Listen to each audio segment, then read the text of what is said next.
You know, I've been thinking, Star Wars is packed with epic battles, lightsabers, spaceships, but there is one thing that we rarely get to see. Houses. Like, where do people go home to after a huge battle? We never get to see that. So being a huge fan of Star Wars and LEGO, I've decided to take on the challenge of creating a LEGO Star Wars themed house, or better yet, a mansion, from scratch. Let's get started. I want this LEGO Star Wars mansion to be massive, so my first step would be to clear my building space. Now I gotta find the biggest LEGO base plate I can find. This is the biggest one I could find. I think it will do the trick.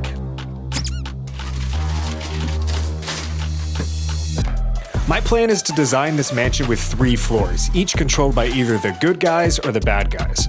For the first floor, I'm going to build the Imperial Endor bunker from Return of the Jedi. So I'm adding a bunch of green plates for the grass and this little brown section to create a dirt path leading to the front door. I want this bunker to be quite large, so it's going to need plenty of support. I'm hoping these beams will hold it up. I'm leaving some placeholders around the interior so I can add some cool stuff later. Now I'm on to building the top frame of the bunker. This will support all of the side paneling, so it's gotta be super sturdy. Now on to the fun part, the exterior. I designed the side wall panels so they could easily be removed or opened up. After adding these, I could really start to see the shape of the bunker taking form. And what's a bunker without some massive doors to lock everything in? I added some hidden hinge pieces to these guys so they could be swung open. And of course, you can't forget some decorative plants for a touch of style. And now we're just missing one giant thing, a cool interior. And since this is an Imperial bunker, it's going to be the bad guys' hangout spot. So first I'm adding this little cantina section, with some chairs, beverages, and cups, everything to make the bad guys happy. I thought this corner on the right would be perfect for a pool table, so I built one.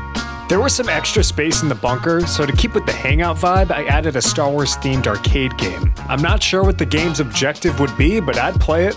And that completes the interior items, but there's still one huge thing missing: all the bad guys. Alright, let's see what's going on in here. We got Darth Vader, Thrawn, and some stormtroopers hanging out at the cantina, enjoying some blue milk. General Grievous appears to be winning the arcade game. Asajj Ventress and Boba Fett are playing some pool. It looks like everyone's enjoying the spot. I'm happy with how this came together. If I were a Star Wars villain, I'd definitely be hanging out here. Since another floor is going on top, I made sure to build this ladder so people can access each level.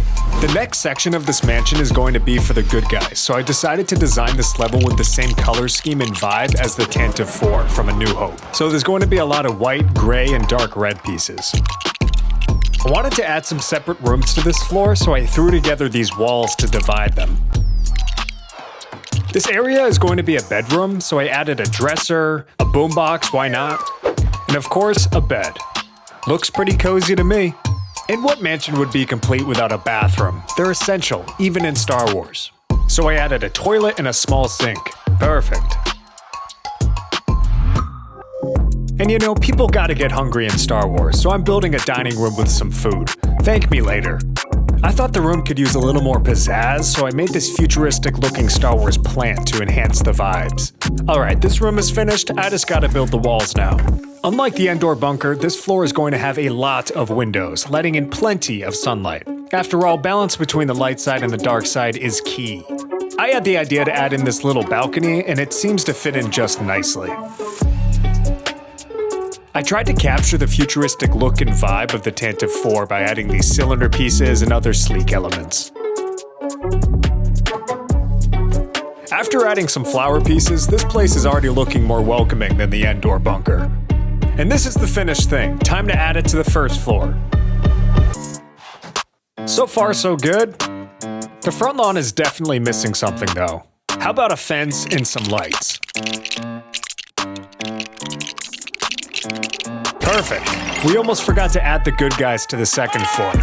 Let's see what they're getting up to. We got Yoda and Mace Windu eating some turkey, found an Ewok in the bedroom. Looks like Spider-Man is occupying the bathroom. I got no idea where he came from. People can open up these windows for fresh air, and you can travel from floor to floor by using this ladder.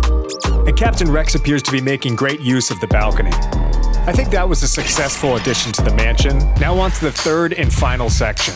I want this third floor to belong to the dark side because we all know the dark side has all the cool stuff. I'm taking inspiration from the design of Darth Vader's castle for this section. So I'll definitely need to add a throne with some unnecessary fire coming out of it, and this pretentious contraption in the corner that's meant to be important, and a spider because why not?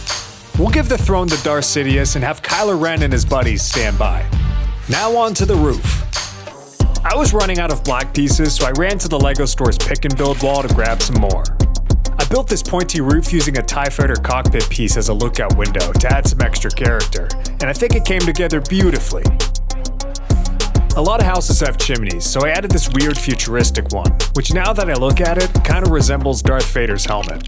I finished the other half of the roof and designed it to attach to only a few studs, making it easy to remove and access the secret throne room. Darth Sidious be looking creepy through this red window. I like how this section turned out. I'd definitely be hanging out up here. For the moment of truth, time to attach the final floor. And yay, it didn't fall. That's a relief. I think it resembles what a LEGO Star Wars themed mansion would look like. I give it a pass. It's a lot bigger than I anticipated, and I have no idea where to store it once I'm done with this video. Whatever. It's super easy to take apart each section, and it doesn't completely fall apart when you touch it, which is a good thing. Oh, and I forgot to mention, the front lawn is a perfect spot for folks to park their ships. And anyone is welcome. Let's take this thing outdoors and see if it survives in the real world. So far, so good. Oh, never mind.